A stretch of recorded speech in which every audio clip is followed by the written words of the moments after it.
Danse, welcome to Soul Medicine, Ancient Psychologies for Wellness. I am your host, Dr. Carly Fellner, psychologist and member of the Métis Nation of Alberta. As always, feel free to pick up what fits for you and to leave what doesn't. I am just here to present a different way of understanding mental health and wellness. This podcast is not intended to provide or take the place of professional advice. If you or someone you know is in need of mental health supports, please reach out to one of the many resources available in your area or to a trusted professional.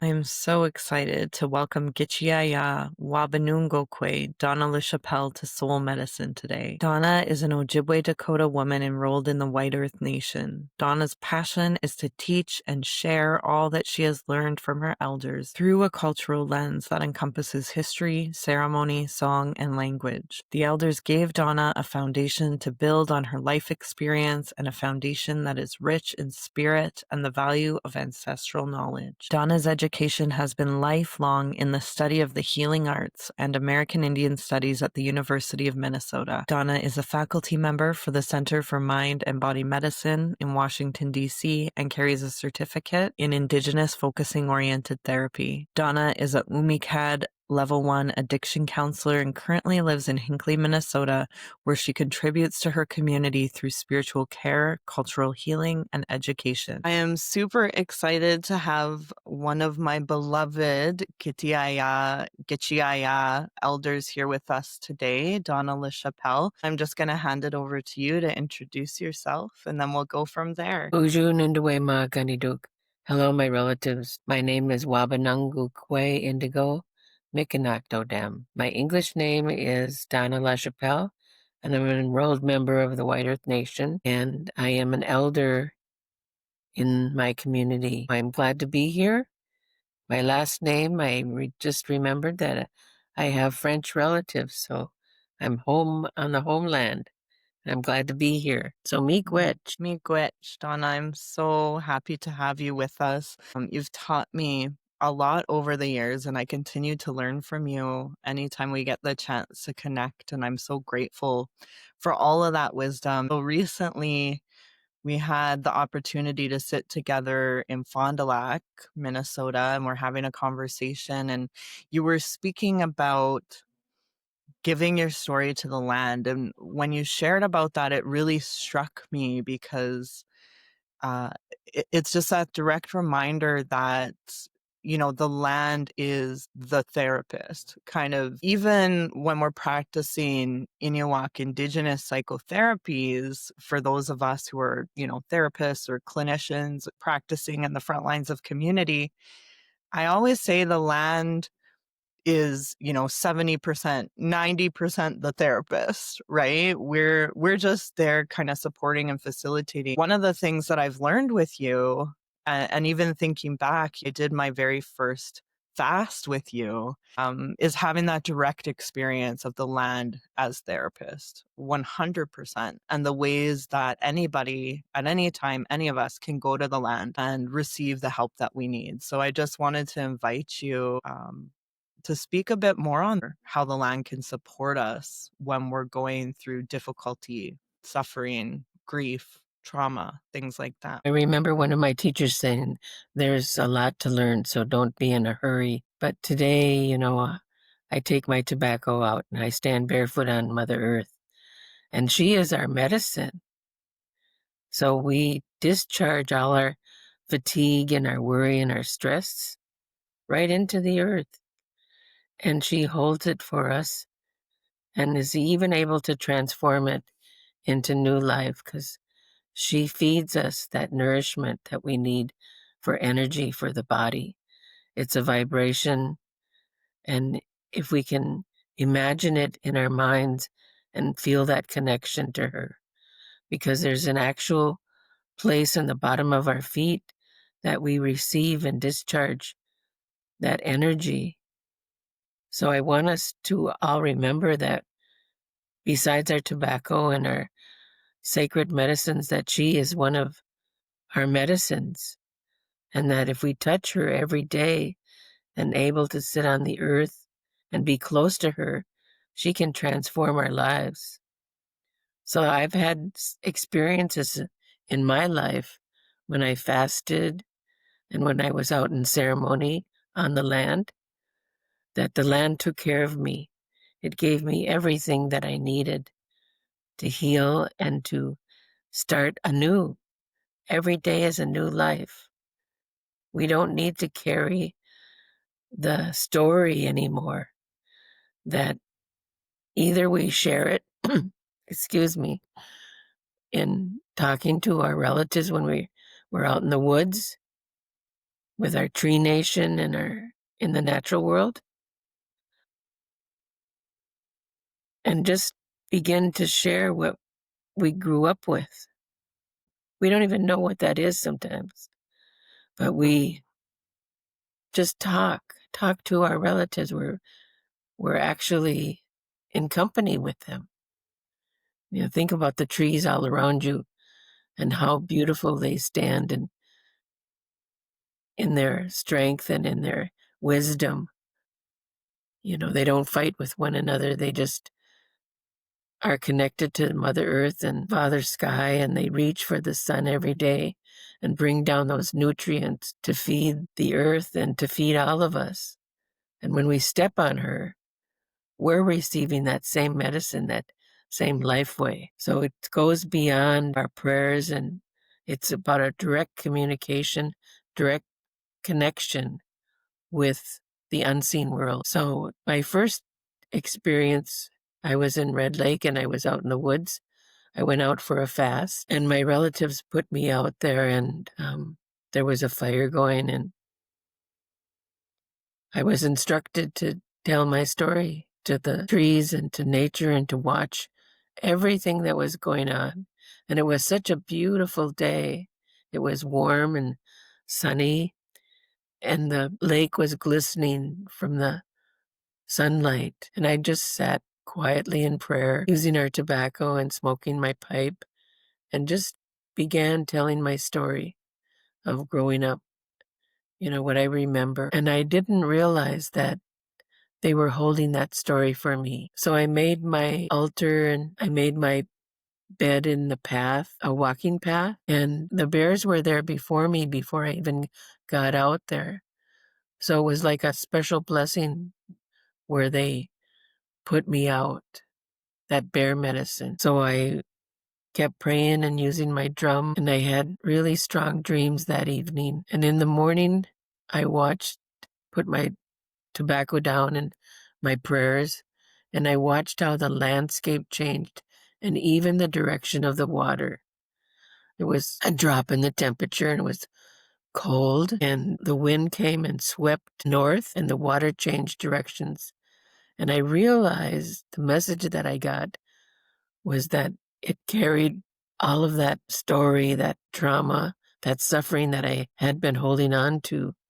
It carried it away from me, and I had new life, and that was profound. So when I came back with a group of people, we all sweated together and shared what our experience was. It was really a powerful experience, like I was wiped clean, and I could start my new life and build my dream. But there's lessons in that, We develop habitual patterns of behavior, and sometimes we fall back into that, and we don't realize that we have some work to do. And it's our responsibility to pick that work up and brush it off and open up to that unseen world where we can build that dream of our lives that we wanted for ourselves from the very beginning, from our childhood. I always wanted a spiritual path. My parents raised me as a Catholic, and it didn't have the same meaning to me.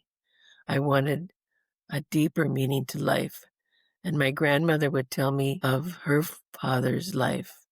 He was a Maday man, and I always had that desire in my bones to follow that path. So I fasted another time out at the lodge, because when I crawled into that lodge, it felt like I went back in time, and I never looked back. It connected me to the earth, and it gave me a sense of belonging that was so deep in my bones that I knew it was the truth. And so it really helped me on my journey to begin to walk in that on that spiritual road. So I had great visions. And another time I was in Sundance at Broken Head, Thunderbird Sundance. And I knew that the Thunderbirds were so powerful that they can wipe clean the land and the trauma of people. And I was just camped on the land. And I was to myself because I felt very sick. So I would walk on the land and follow the Sundance Trail. And at night I had dreams of the bears coming and doctoring me. And what I realized when I got home is I was well. I could breathe, I could walk without problems. Because before that, my bones were achy. And so I've had different opportunities for these beautiful healing experiences. But I still fell back into those patterns, and I didn't make the connection of behavior and what they were giving me, that new life. So it took me a while to make that connection. And more recently, I was in Red Lake and I had another experience that changed my life. I was invited to be in ceremony, and one of the helpers there asked the people there who wanted healing. So I was really brave. I stood up and he instructed us what was going to happen. So we gave our tobacco out, and there was 15 of us standing in ceremony and for healing, asking for that help. And what happened was the drumming and the singing was all charged with a vibration of healing that was going to take place. And this man who went around us used a eagle bone whistle to blow the sickness out of us. And that was a turning point for me, because I recognized then that I needed to change my patterns, my behavior, and grab a hold of that dream of life that I wanted for myself. Because this past year I was very sick with asthma and using prednisone and inhalers for almost a year. And it was the only answer that the medical doctors could give me. But I wanted something more. I needed something more. So I started to do my own investigating and asking for that help. And it came to me that I had that help all along the way, but it was inside of me that I needed to change.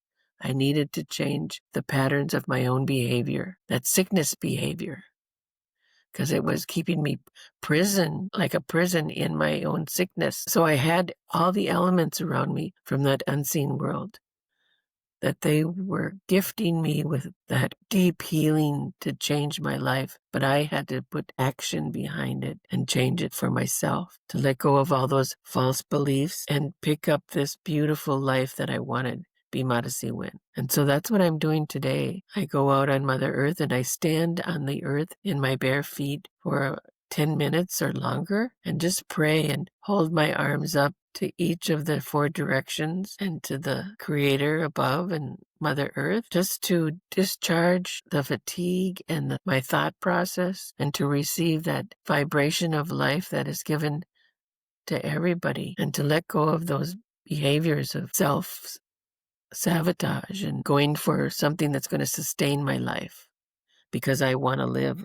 I want to live in a good way. You know, the unseen world, the ancestors, we put the tobacco down and we invite them into our lives, and they're there. They're helping us, but we have a part to play in it as relatives. So there is a lot of study and time and prayer and meditation that we should take responsibility for if we want the answers to our own life. When I sit with our relatives, I just call them visits, and I just listen, because once you hear your own story, you'll find your way. So that's what I'm doing as a relative, is finding my way and understanding that we can ask for this help and they'll give it to us. But we have to see the follow through. We can't just ask for this help and sit on the couch and think somebody's going to knock at our door. We have to do the work. We have to take this responsibility. And I believe that once we do that, then our ancestors, our parents, our grandparents, and our great-grandparents, everybody in our succession gets healed, and we're clearing the path for the next 7 generations so that they have this wisdom and this path to follow to sustain life and to walk in a beautiful way. I'm wondering if you could share a bit more about that process, what that was like for you, of, like you say, releasing those limiting beliefs and some of that sickness behavior. Because one of the places where people often get stuck is we've been so programmed to see ourselves as sick or as a disorder, disease, dysfunction, all the disses. And I see that as one of the ways that colonialism has convinced us that we don't have the power that we do have to heal ourselves, or convinced us that there's something wrong with us. You get a lot of folks coming to see me who have been given so many diagnoses, and it feels incapacitating. So I'm just wondering if you can share a bit more about that process, releasing the beliefs and behaviors that hold us back from picking up that abundance that's coming to help us. You know, my own family members are stuck in that colonized way of life and thinking. I have nieces that are gifted with beautiful seeing gifts. They can hear spirits and see spirits, but they don't have the support that they need to live with it. And so they get scared and they depend on psychiatrists and diagnoses to quiet the mind and reassure them that they're not crazy. I have a niece who's on strong medications that shut that side of her spirit down. And it's sad. She's controlled by that. And I tried to tell her when she was young that we have to discern what stories we tell to our other relatives who don't understand these ways. You can't tell everybody that you see spirits and that you can hear them because they don't understand. They do think we're crazy, but that's not the truth. So right now she's living a hard life, you know. She's addicted to strong medications, and I'm hoping one day that she can put that aside and be who she truly is, authentic in her own bones. And even my own granddaughter is diagnosed as bipolar, and she believes that because that's what her mother believed, but I don't believe it. I believe in our ways, and I believe that the body has its own intelligence to heal us. And I knew that from an early age, and I don't even know why or where it came from, but I truly believe it. And so now I'm putting it into work into myself, and I'm testing myself. Like I'm my own guinea pig. I'm going to journal and tell my story because I believe it to be the truth. And all of us have different pathways and stories, but I believe that all of this knowledge, this wisdom comes from the universe, and it's been here all along, and it's within us. Everything that is in the universe is within us. We have our own universe, and we just have to clear that pathway. I'm thinking of Fool's Crow. He was one of our holy men, a Lakota holy man. And people would travel from around the world to be in his audience. And when he held Sundance, the hills in South Dakota were filled with thousands of camps and people just to be in his audience. And he would say that you could do what I do to be a hollow bone. And when I read his books and his stories, it brought tears to my eyes, even without even opening, just touching that wisdom. If you've ever been in South Dakota and seen the prairie wide open and you see the storms rolling in, he would go pray on the top of the hill and he could part the clouds, send him in another direction. So I'm so grateful for my teachers and my helpers all along this journey. And I'm still learning. It's a lifelong journey. And I'm so glad that I finally had that aha moment of recognizing that I had a part to play. That whatever was shared to me as a child or a young person, I had to let go of that way of thinking and step into that vibration of life that is all around us and not take to heart what this contemporary world believes and structures for us to be a part of. It's a false world. There's truth behind our medicine people and the universe and the tree nation and the stones and the water.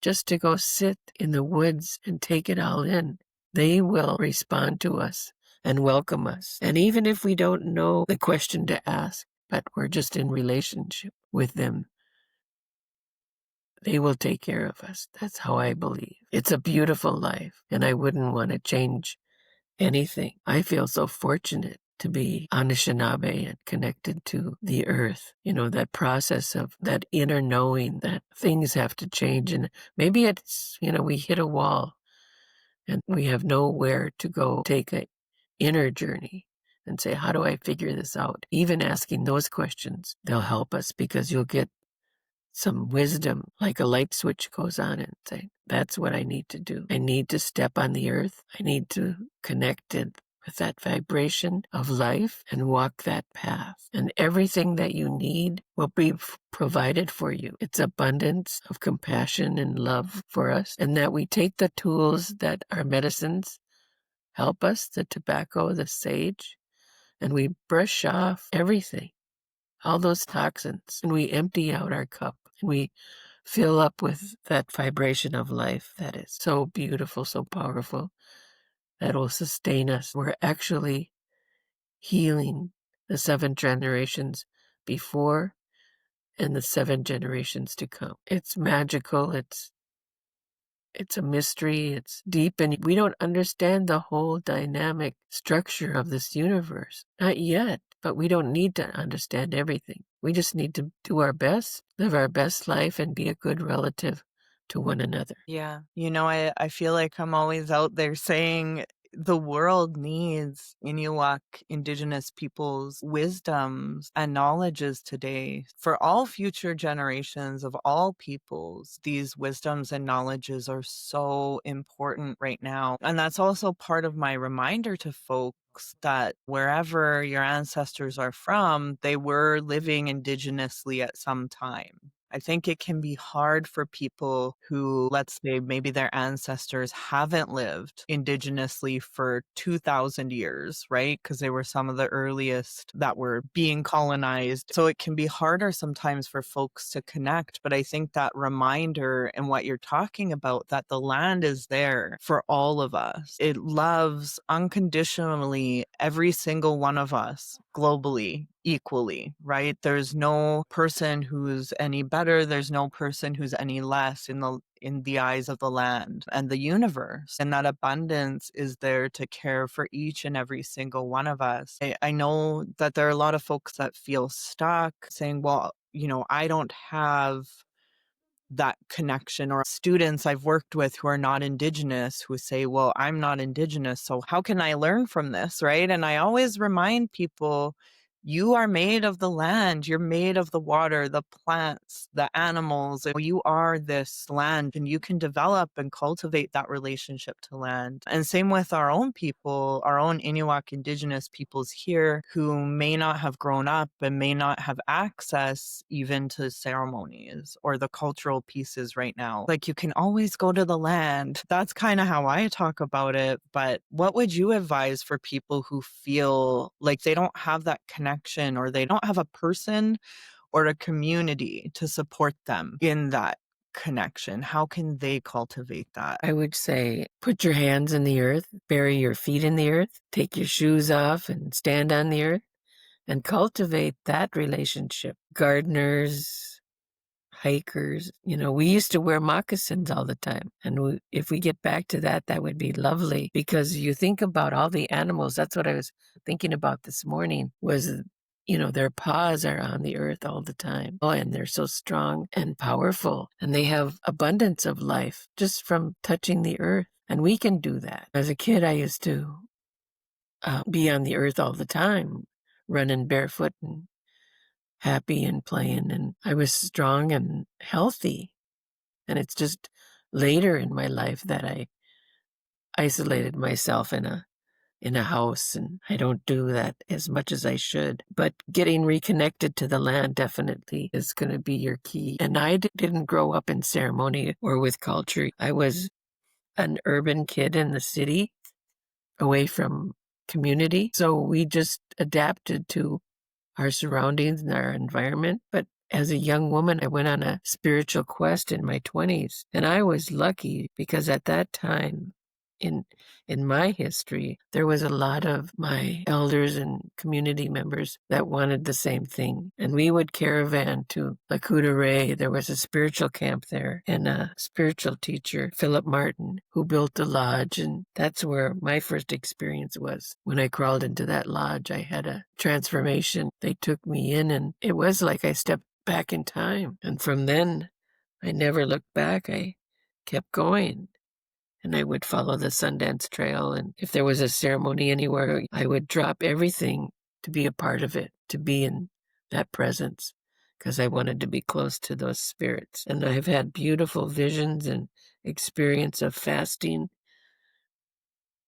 that become part of my medicine bundle. And we can do that now, all of us. And we begin small, not knowing, and that's okay. And we can ask for the help that we need. We just make that offering, whatever we have. You don't even need tobacco. You just need your prayer and your voice, because they recognize us by the vibration of our voice. So everybody's voice has a different vibration in the universe. And to do our own searching and discovery of what this life is about, to get busy living and not held back by our own bondages of suffering, breaking free, to be your authentic self. That's why we're here. We have beautiful stories to tell us of that journey. What I'm learning is that it's bigger than anything you can imagine. And we just have to trust that and step into that world of the unknown, because it will be taken care of, not to be afraid, and just to shed all that heavy sickness. I don't know what else to call it.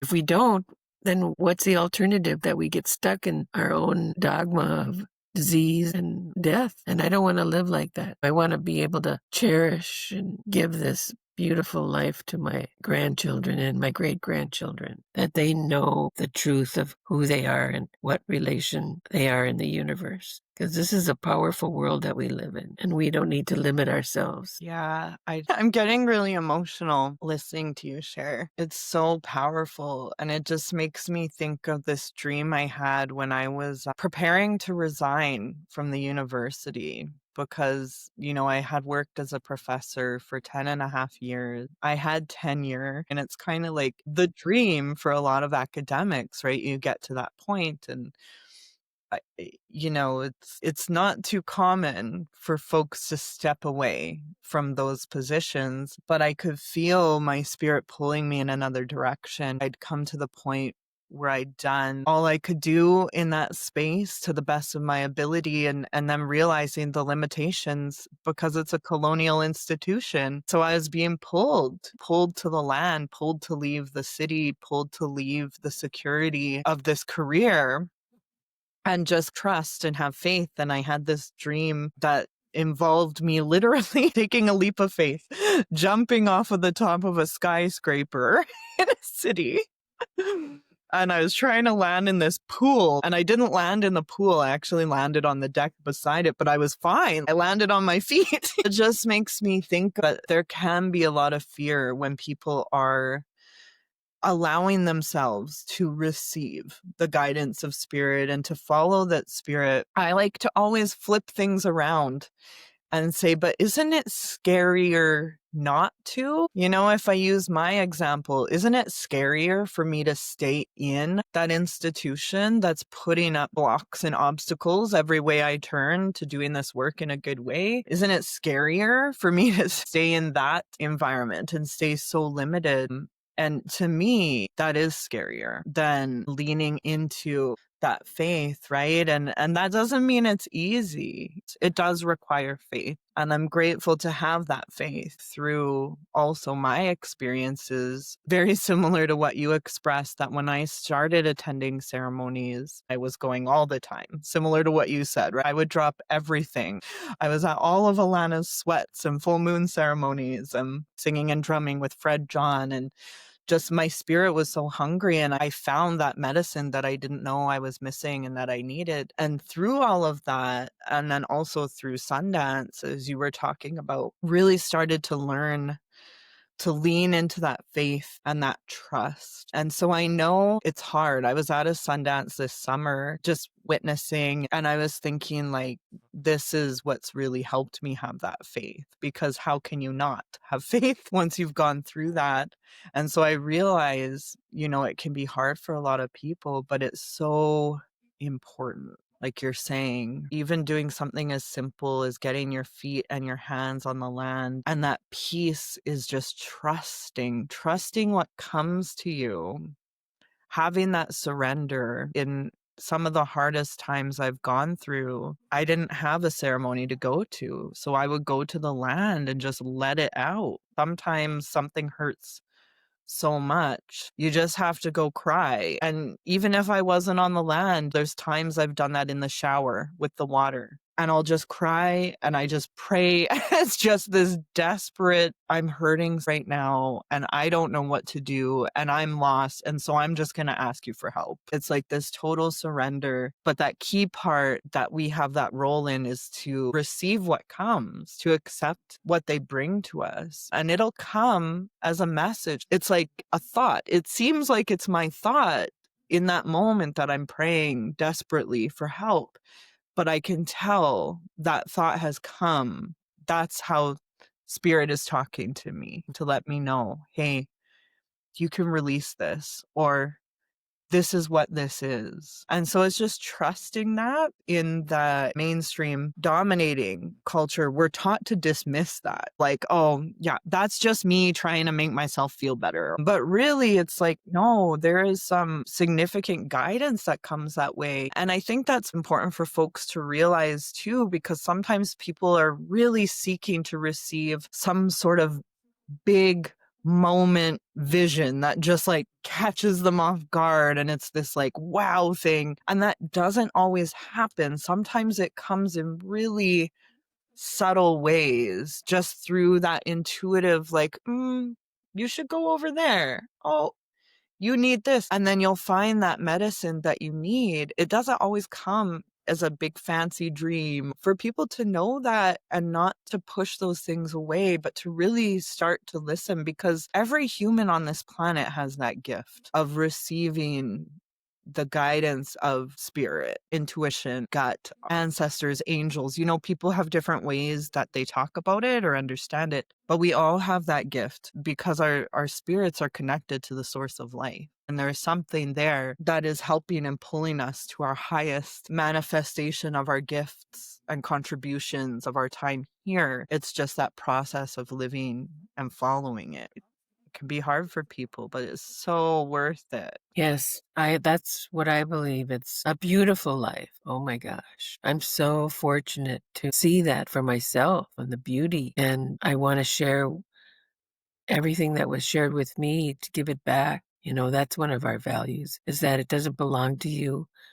We share it and give it away. So I am blessed to have the teachers and the ceremonies and the experiences in my life that have brought me that beauty of knowing and trusting, and to take it even deeper, to practice it in my daily life, to walk in that beauty and let go of all those patterns of disruption in my life. And when the elders say that, take your time, there's a lot to learn. And I guess I wasn't ready. I didn't hear that message, but I got it now. And maybe I'm a little behind my schedule. I thought I would have all this wisdom when I was 40, but it didn't happen. I'm 75 and I got it now. I'm going to practice it in my daily life. And if we can teach our young people a good way to be a good relative to themselves and to the rest of the universe, then maybe when they're 40, they'll have a deeper wisdom and can live in a good way until they're 75. I try to teach my great-granddaughter as much as I can, as much as she's receptive to. One day I went to visit her and the wind was blowing really strong and we were kind of losing our balance. And I said, let's let the wind blow through us. So we stood up and put our hands up in the air and we had so much fun. We were just whirling around with the wind, and she was laughing and enjoying that time and not afraid. Let the wind blow through you. It was a good time with her.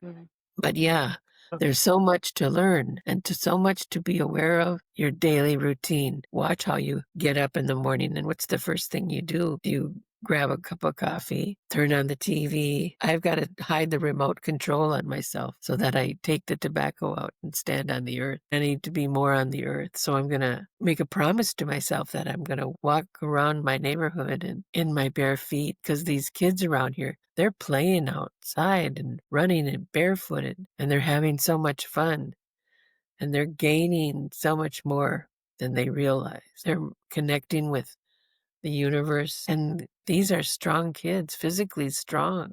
And that's what I need. Once I connect with the earth, that strength of the earth is going to be a part of my DNA and a part of my bone structure. That's what it can give us when I say it sustains life. We don't even need food. We need the earth to feed us. I'm so glad you shared that right now, because one of my current struggles is balance and my own health and looking after myself, because I'm looking after so much else, working and with maskihkiy and everything we've got going on, and then taking care of little ones full time. Just the simplicity of taking off my shoes, getting out on the earth, and walking around the land with my shoes off and letting the lands care for me. That's the starting point. And I'm really grateful that you shared that today, because I needed that. And just want to thank you too for sharing about the ways that the land shows up to help us. Again, we get taught to brush things off. It's just a windy day, but that wind is coming to help. One of the awesomest experiences I had with the land showing up as a therapist was we were doing a group in a teepee once, and there were some elders who came that day, and they were all sharing this grief that they were experiencing through the loss of their adult children. And it got to that last elder sharing about that grief, and all of a sudden we just got hit with this intense storm. You're talking about the thunder beings earlier.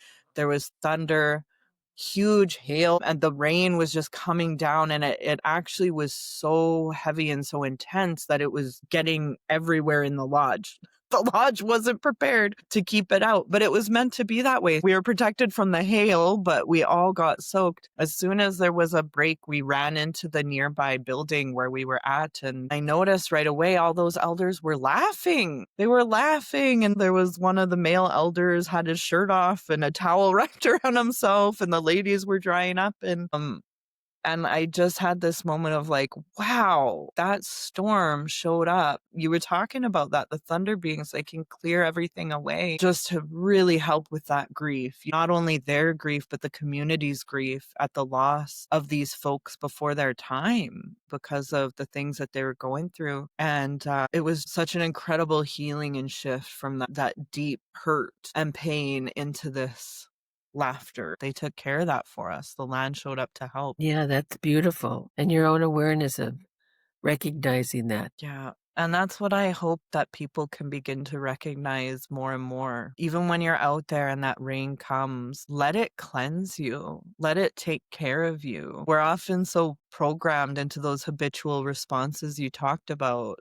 like, the rain, oh no, my hair. But sometimes whatever's showing up there is showing up to help you, and just to embrace that and allow the land to take care of you, because it really does. Like you say, that's our first medicine. That's our first mother who sustains us throughout this life on this physical planet. Let her hold you, nurture you. That is who holds and nurtures us when we don't have caregivers. The land has sustained our children through all that's happened to remove our kids from families and stuff. It's really powerful. Yeah, we have a lot to be grateful for.